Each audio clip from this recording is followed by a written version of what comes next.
¿Qué tal? Buenos días, buenas tardes. Mi nombre es Luis Alejandro Acevedo Zapata. Soy profesor investigador en la Facultad de Pedagogía e Innovación Educativa de la Universidad Autónoma de Baja California.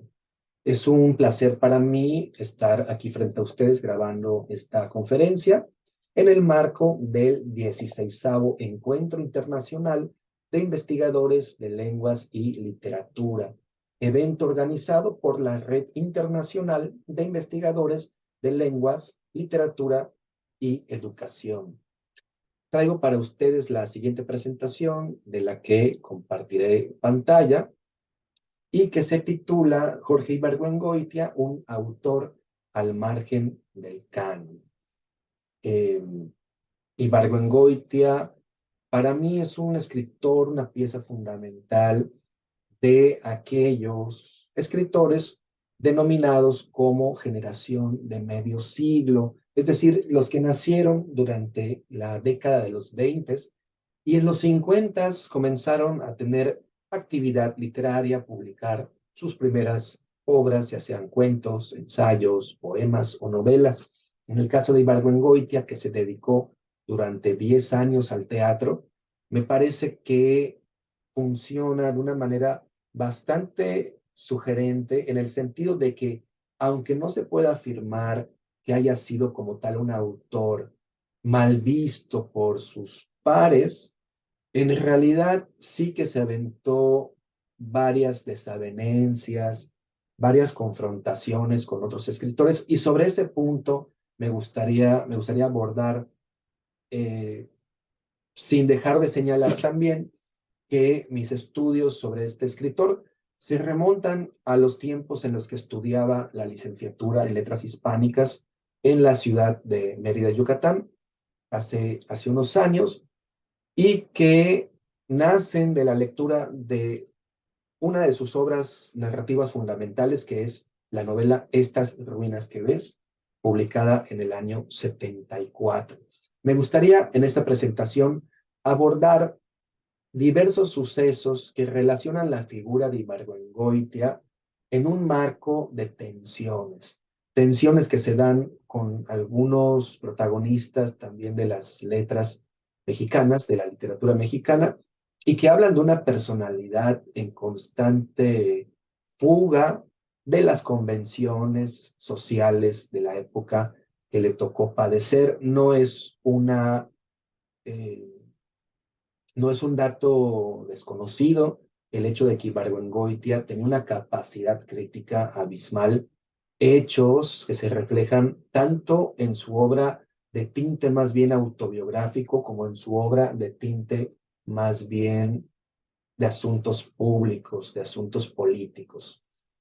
La presentación, como aparece en la pantalla, se intitula Un autor al margen del canon y empieza de esta manera. Jorge Ibargüengoitia fue solo un escritor humorista en el sentido en que se entienda el humor como correlato del desastre. El apelativo lo incomodó casi hasta el hartazgo. En una entrevista concedida a Margarita Bellaseñor, llegó a decir esto: ¿de qué se ríen? No lo sé. No soy un humorista ni un payaso. Solo digo lo que veo como lo veo y digo lo que pienso. Fin de cita. En otra entrevista dijo las siguientes palabras: yo escribo porque tengo esa deformación personal y lo que lea cada uno es su asunto. Aunque el atributo citado es un lugar común entre los estudiosos de su obra, me incluyo porque yo en mis estudios primarios, en la licenciatura sobre este autor, también incidí y me preocupé mucho por los aspectos humorísticos de su obra, cuestión que he tratado de ir acentuando mucho mejor conforme han pasado los años. Pero lo cierto es que su mirada trasciende esta particularidad y se asoma por los intersticios, diría yo, de una realidad mucho más compleja, no exenta de risas tampoco. Pero la pregunta es, ¿por qué volver una vez más a Jorge Ibargüengoitia, escritor que estudió también en Mascarones, colegio emblemático donde pasaron muchas figuras importantes de la literatura mexicana de la segunda mitad del siglo XX. ¿Por qué regresar una vez más a Ibargüengoitia? ¿Por qué es importante leerlo actualmente? ¿Cómo puede un autor pertenecer a una especie de canon, el de los escritores de la generación de medio siglo, y a la vez mantenerse en la periferia o en los extramuros de ese club de escritores intachables? Esas serían como las primeras preguntas. Y las respuestas que se me vienen a la cabeza en este momento tienen que ver con que el prócer de Cuébano, ciudad ficticia que él inventó en sus novelas, cartografía imaginaria, que al igual que Macondo, que Comala o que Santa Teresa, puebla de seres infinitos a ese otro México.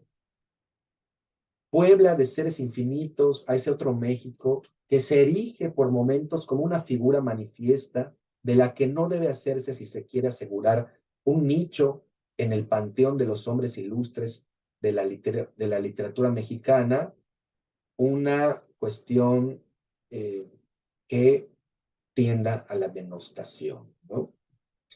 Las páginas que siguen a continuación intentan trazar una breve cartografía de los desencuentros o desavenencias, como dije, que el escritor mexicano, nacido el 22 de enero de 1928 en la ciudad de Guanajuato, que era entonces casi un fantasma, como solía decir él, sostuvo con diversas figuras del campo intelectual de nuestro país. Además, nos reúne la publicación de un libro que se publicó hace muy poco, titulado Jorge Ibargüengoitia en la antesala del centenario de su natalicio. Es un libro que tuve oportunidad de coordinar con el doctor Marco Antonio Chavarín González del Colegio de San Luis y que les presento en este momento. Espero que se pueda divisar la portada. Es un libro editado naturalmente por el Colegio de San Luis y que lo pueden encontrar en línea en el Colegio de San Luis o lo pueden conseguir también en las librerías del sótano. Es un libro compuesto por siete textos, 6 capítulos del libro y una entrevista que fue hecha a su viuda por el doctor Salvador García, la viuda de Ibargüengoitia, Joel Laville, fue entrevistada por el doctor Salvador García y rescata información importante por si en algún momento les llama la atención conseguirlo. Me parece conveniente para este encuentro mostrar o hablar de aquello que rodea a una figura literaria como la aureola a un santo o como un sonido a una palabra, y que nos habla a su vez de las tensiones que friccionan o exigen su acomodo en un contexto en el que el lector termina siendo, como sucede siempre, la figura central de cualquier polémica, creo yo, ¿no?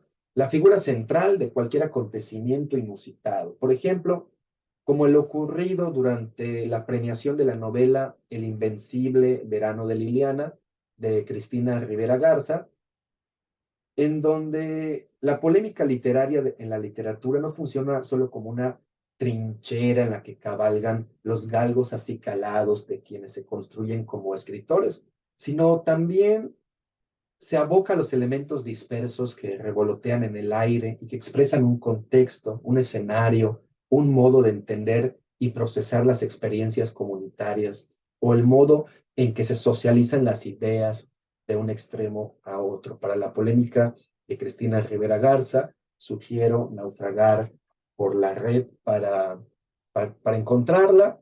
Y lo comento porque pues, la vida de Ibargüengoitia estuvo llena también de múltiples y diversas y diferentes polémicas. Haré una breve relación de esos sucesos, de esas polémicas, donde el temperamento de Ibargüengoitia sale a flote y se desliza subrepticiamente por su obra, o tal vez incluso explícitamente, como queda manifiesto en sus artículos periodísticos publicados durante muchos años y reunidos en diversas antologías preparadas por Guillermo Sheridan, entre otros. Vamos a hacer la siguiente dinámica. Me gustaría pasar al primer round ibargüengoitiano. Aquí aparece una fotografía donde está bastante joven. Vamos a hablar de este primer round. En una primera época, digamos temprana, de la carrera de Ibargüengoitia, como es bien sabido, se inició como dramaturgo a los 21 años. Esta decisión la tomó después de un viaje a Europa que lo hizo abandonar la carrera de ingeniero en minas. Cito a Vicente Leniero sobre este aspecto. Escribe Leniero, cita, como Dostoyevsky, como Nicolás Garín, como Carlo Emilio Gada, como Max Frisch, como Boris Vian, como Eric Ambler, como Alain Grillet, como Juan Benet, como Enrique Krause, y Ibargüengoitia pensó dedicar su vida al estudio y a la práctica de la ingeniería, pero encandilado por la literatura, terminó cambiando los números por las letras. Fin de cita. Directamente proveniente de las filias y fobias, pero sobre todo de las filas de estudiantes que tuvieron como mentor a Rodolfo Sigli, el primer escritor de teatro moderno en México. Según la crítica, se dedicó a la dramaturgia durante 10 años, esto es, de 1951 a 1961. Las relaciones maestro-alumnos fueron siempre muy cordiales y pronto se tornaron en una amistad respetuosa que utilizó el vehículo de la epístola para no descuidarlas. Entre ellos se mandaban cartas a pesar de que su maestro Usigli se encontraba a muchísimos kilómetros de distancia, incluso en otro continente, en Europa, e Ibargüengoitia seguía radicando en México, pero sobre todo porque el joven dramaturgo buscaba el acompañamiento y la venia de su mentor. Sin embargo, las cartas de Usigli que Ibargüengoitia esperaba no llegaban en los términos que él mismo deseó leer. Llegó el año de 1957 y Ibargüengoitia entonces contaba con 29 años.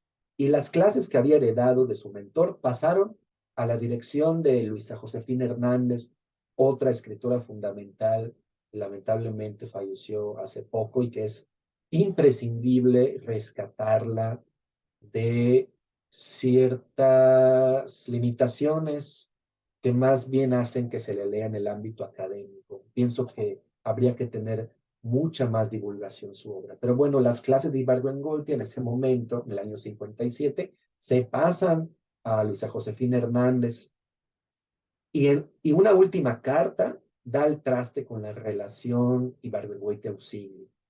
La última obra de su alumno, ante varias esfinges, no fue del agrado de este. Pasaron unos años y el autor del gesticulador, que había emigrado al extranjero, regresó a México para el estreno de una de sus últimas obras teatrales. En esos días concedió una entrevista a Elena Poniatowska, pero no mencionó Ibargüengoitia como parte de las jóvenes promesas del teatro mexicano de entonces. Esto le provocó graves amarguras, incluso agruras al escritor guanajuatense, y en una clara vendetta publicó un texto a manera de mofa en el suplemento La Cultura del periódico capitalino Novedades, con el siguiente título: Sublime alarido del exalumno herido. No obtuvo respuesta de Usigli, pero puso punto final a una relación que ya se había agriado mucho tiempo atrás. Años más tarde, a 2 meses de la muerte de Usigli, esto es en agosto de 1979, Ibargüengoitia dijo, cita, nada de lo que he escrito ha sido tan venenoso, ni nada ha tenido tanto éxito. Ahora él está muerto y yo estoy tratando de recordarlo. Fin de cita. Moraleja, como dijo alguna vez Roberto Bolaño respecto a la literatura chilena, lo cual puede ser aplicable en este caso, cita, nada pidas que nada se te dará. No pidas entrar a ninguna antología, que tu nombre siempre se ocultará. No escatimes halagos si no quieres vivir una temporada en el infierno. Vamos al segundo ramo. La dramaturgia trajo numerosas amarguras a Ibargüengoitia porque nunca supo conciliar sus ideas con los directores teatrales que montaban sus obras. Entonces, irónicamente, decide dedicarse a la práctica escritural de la más rancia y maligna crítica teatral. Y lo hace entre 1961 y 1964, y Ibargüengoitia encuentra acomodo en las páginas de la revista de la Universidad de México, que dirigía Jaime García Terrés. Con su eventual columna ganó cierto reconocimiento en pos de que, a decir de Mario Moncada, sus críticas, cita, fueron respetadas por su agudeza, humor y anticomplacencia, aunque también fueron duramente cuestionadas por su tendencia hacia los juicios impresionistas y subjetivos. Fin de cita. Pero como toda trayectoria que de verdad se disfruta, sobre todo cuando se sale impune de ella, llegó el fin de este capítulo con un enfrentamiento entre un Carlos Monsiváis de 26 años y el autor de Dos Crímenes. Todo sucedió porque Ibargüengoitia escribió, cita, una divertida y ácida reseña de la obra Landru de Alfonso Reyes, puesta en escena en la Casa del Lago por Juan José Gurrola, con música de Rafael Elizondo, como escribe Leniero, que según él no se sabe si fue el propio director de la revista, Jaime García Terrés, o quizá el mismo Monsiváis, quienes animaron a escribir una contrarreseña en el mismo número.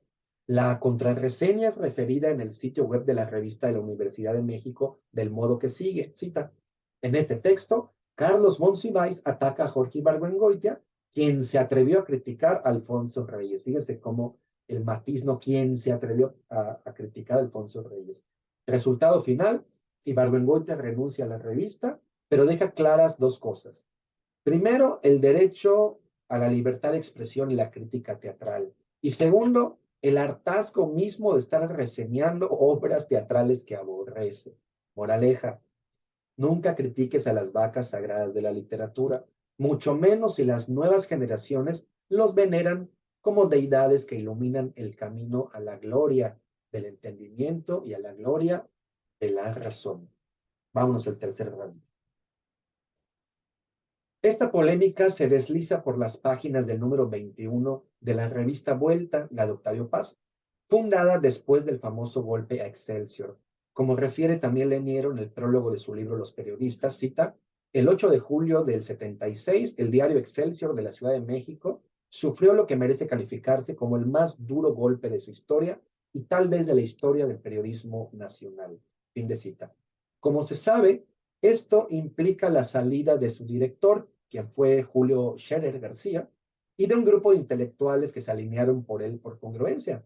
Estaban José Emilio Pacheco, Gastón García Cantú, estaba el mismo Monsiváis, Leniero y por supuesto Ibargüengoitia, entre otros. 2 años después, ya desde otra tribuna, el autor de Las Muertas rememora algunos acontecimientos relacionados con dicho episodio. Por ejemplo, desdice el hecho de que la obra se trate de una novela, por más que existan partes o segmentos novelados. En esta obra, los periodistas de Leniero, ¿no? Y escribe, y Berlingoitia cita, si se lee con interés y será recordado con respeto, no es por lo que tiene de novela, sino por la crónica sincera, bien documentada y observada de los sucesos que culminaron en la caída de Scherer en el Excelsior y en la fundación de Proceso. Pero esto no fue lo que incendió las trincheras de dos colaboradores cercanos a Scherer, en este caso, Samuel Ignacio del Villar, que en ese entonces era director del Fideicomiso en Excelsior, y Gastón García Cantú, quien años antes había sido director general de difusión cultural de la Universidad Autónoma de México y director de la revista de la Universidad de México. Lo que molestó fueron las opiniones de alguien que, cita, sabe escribir con jocosidad, pero que se muestra incapaz para informar y razonar con seriedad. Esto lo escribió Samuel Ignacio del Villar en referencia al tono utilizado por Ibargüengoitia y a la manera quizá relajada de explicar sucesos que para los demás fueron de vital importancia, y que quizá para Ibargüengoitia también lo fueron, pero de una manera, como acabo de decir, un poquito más relajada. La respuesta de Ibargüengoitia no se hizo esperar. En octubre del año 78 escribe Envuelta. Cita, en el artículo de Samuel del Villar está implícita la idea, y explícita también, de que nadie está capacitado para o tiene derecho a opinar de un suceso más que los que estuvieron involucrados y metidos mero adentro.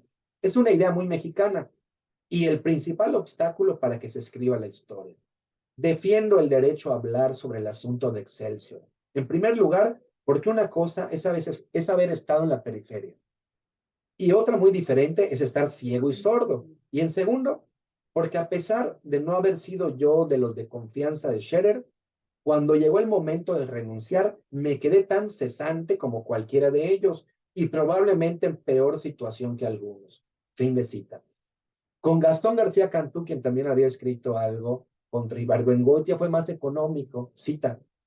Dice García Cantú que escribí numerosos bodrios.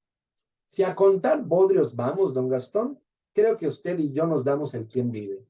Como se ve, fin de cita, perdón, como se ve, a pesar de residir en la periferia o en los límites de los grupos que se constituyen con el poder, a veces literario, a veces periodístico, Ibargüengoitia fue un escritor insobornable, quizá arriesgado y en su momento correctivo en lo que compete a sus faltas, lo que se aprecia en la lectura de las respuestas completas, pero comprometido sobre todo con una verdad que no intenta congraciarse ni quedar bien con nadie, sino con la historia. Ibargüengoitia es claro, ¿no? La moraleja.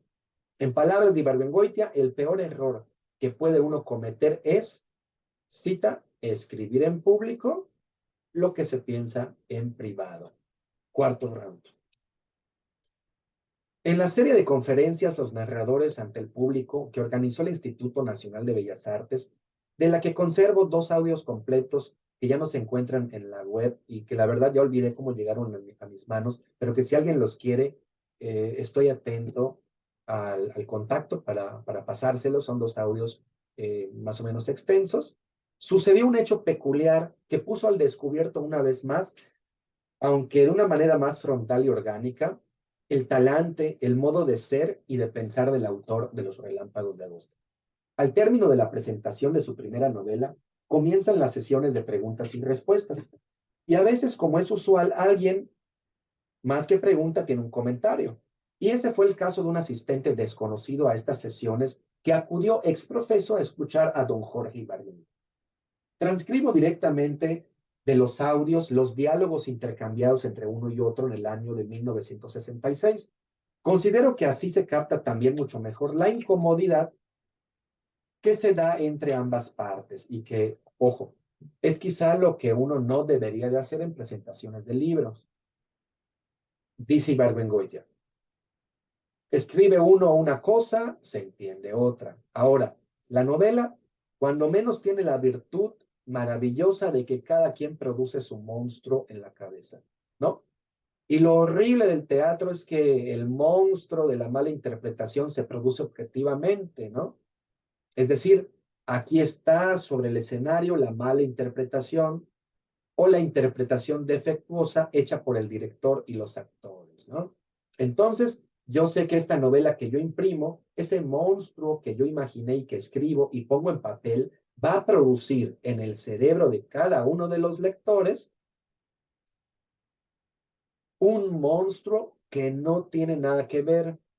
Esto sería desesperante si yo lo supiera, pero afortunadamente no lo sé y no me importa, ¿no? Yo escribo porque tengo esa deformación profesional y lo que lea cada uno es su asunto. ¿Mm? Bueno, esto es lo que yo tengo que decir. Ahora ustedes pregunten. Y el señor desconocido dice esto, leo la transcripción. Yo pienso que el escritor debe identificarse con la época y con la gente. Y por todo lo que usted ha dicho, tal parece que su novela nada más es para usted y por todo lo y nada más la quiere realizar para así su goce, deleite, placer o desahogo personal. Pero cuando el escritor escribe para sí, nada más preocupándose por lo que le ha pasado por lo que le ha ocurrido, lo que piensa en su intimidad, entonces la novela se convierte en individualista. Y cuando la novela toma ese carácter, en lugar de encarar o de llevar un mensaje hacia la gente que la lea, también la gente por eso la entiende así, en esa forma monstruosa que usted le ha dado. Cuando un escritor escribe así, téngalo por seguro que su novela se va a estancar y va a quedar guardada ahí en cachivaches, sin llegar a ver si en realidad a lo que aspira todo hombre de cultura, a que su novela tenga un valor determinado y le sirva para inaudible. Responde Ibargüengoitia. Bueno, ya. Dígame una cosa, ¿qué novela de usted, un ejemplo? Y el señor interrumpe. ¿Un ejemplo de qué? Ibargüengoitia prosigue. De novela que haya sido. El escritor parece distraerse por alguien que le hace una seña a la que él responde, ¿eh? Y no termina la frase. El señor desconocido dice, haya sido que o siga siendo. Y Barry voltea, no, espéreme. Se oyen risas y murmullos en el recinto. ¿Usted ha leído mi novela? No, no la he leído. Entonces, no la he leído porque jamás la he visto en ningún lugar. Entonces, ¿a qué viene, oiga? Vengo a oír una persona para ver qué esa persona me puede dar a mí. Pero esto es un poco monstruoso, ¿no? Y se oyen risas. De un señor que en su vida ha leído mi novela, viene a oír al narrador ante el público y me oye y viene a hablar de una novela que no ha leído, ¿no? Y me critica porque mi novela se va a quedar guardada entre cachivaches, ¿eh? Y hay murmullos de desconcierto o sorpresa, risas incómodas. Pues mi novela, señor, permítame decirle, mi novela ha sido editada en español 2 veces, ha sido editada en checoslovaco, ha sido editada en polaco y ha sido editada en rumano. Si lo entiende un rumano, es que no está tan mala, ¿verdad? Ni es tan pequeñita, ¿verdad? Y hay expectación. Es el tema. ¿El tema qué? Inaudible. ¿Está usted criticando mi novela sin haberla leído, señor? Si usted critica lo que yo acabo de decir, está bien, pero está usted criticando una cosa que no conoce. Hay murmullos. No, no estoy criticando la novela, estoy criticando las opiniones que usted ha dado sobre su novela.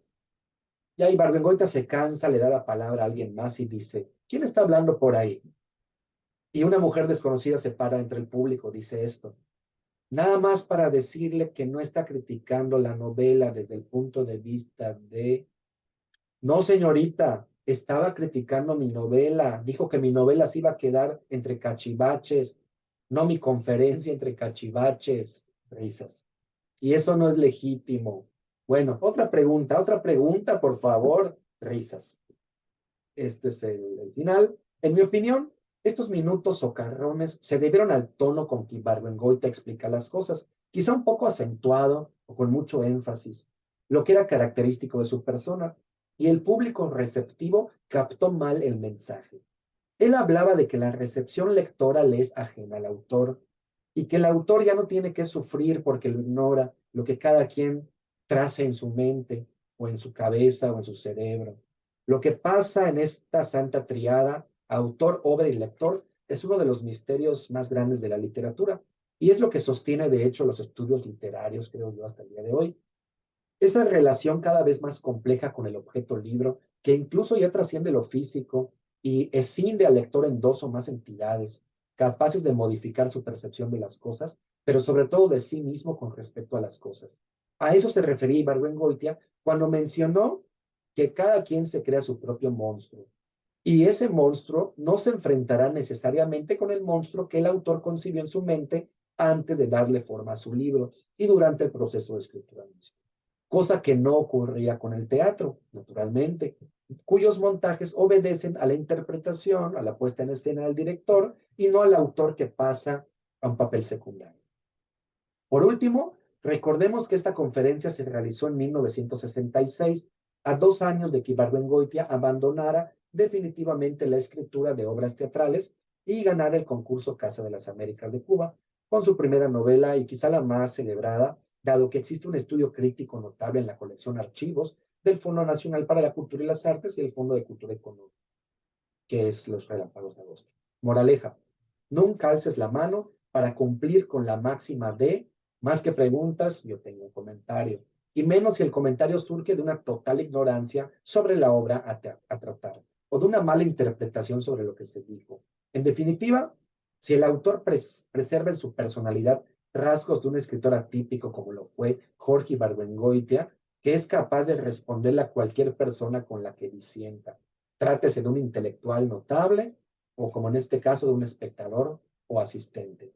Vámonos al quinto round. El afer cubano.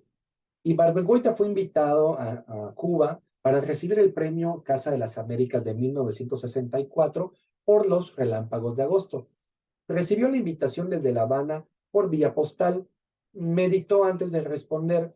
Esto es algo que cuando lo recuerdo me hace soltar la carcajada y me admira por lo autosuficiente y precavido de la respuesta de Ibargüengoitia.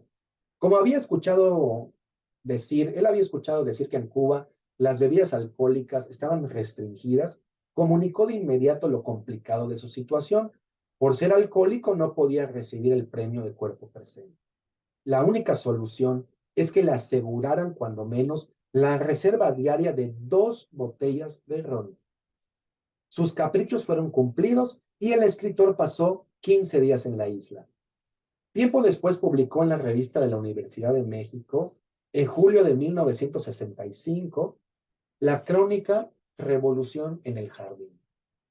La misma no tiene pierde. Retrata los días en Cuba desenfocando lo heroico, transfigurando lo épico. Y Ibargüengoitia cede a sus impulsos por una escritura políticamente incorrecta.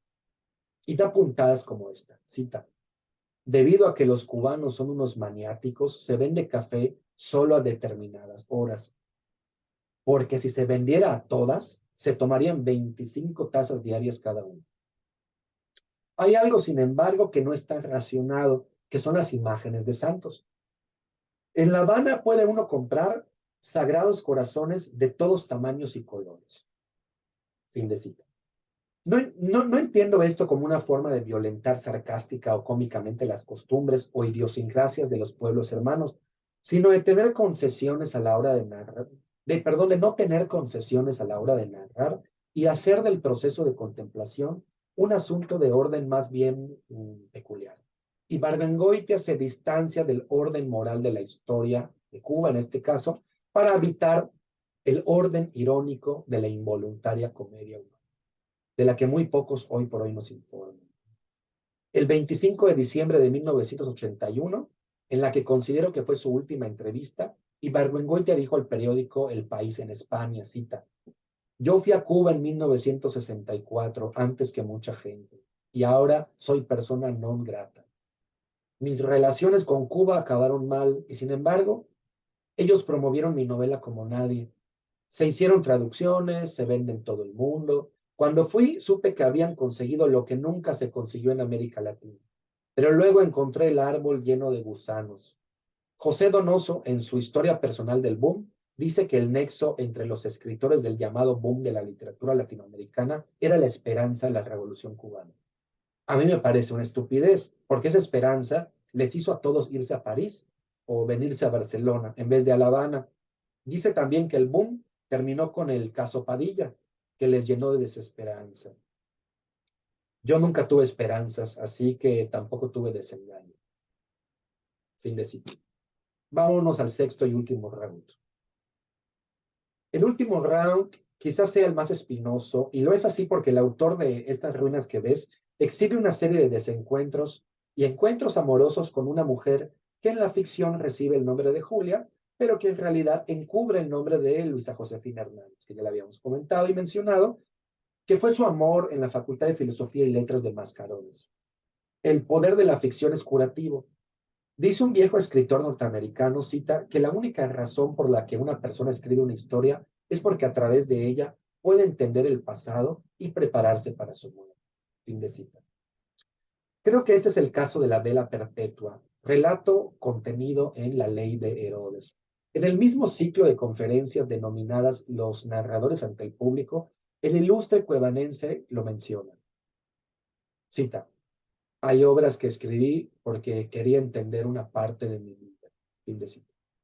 Yo hice el análisis de este relato en el libro que les había comentado antes, pero que se vea por aquí la portada, eh, que es el relato más extenso de toda la colección de cuentos de la Ley de Herodes, porque me interesaba encontrar aquello que determina previamente una decisión sobre el tono de un relato, cualquiera que éste sea. Es claro que la Vela Perpetua está escrito en clave de comedia, pero ¿qué es lo que influye en el proceso previo a la escritura de una comedia? Es lo que yo me preguntaba. Creo coincidir con algunos de ustedes en que las pistas las ofrece el mismo texto. Y en este caso es precisamente la forma autobiográfica la que nos permite aislar el elemento previo, que en este caso es el dolor o el sentimiento disruptivo, ¿no? Creo que eso es lo que está detrás de la escritura de este relato cómico.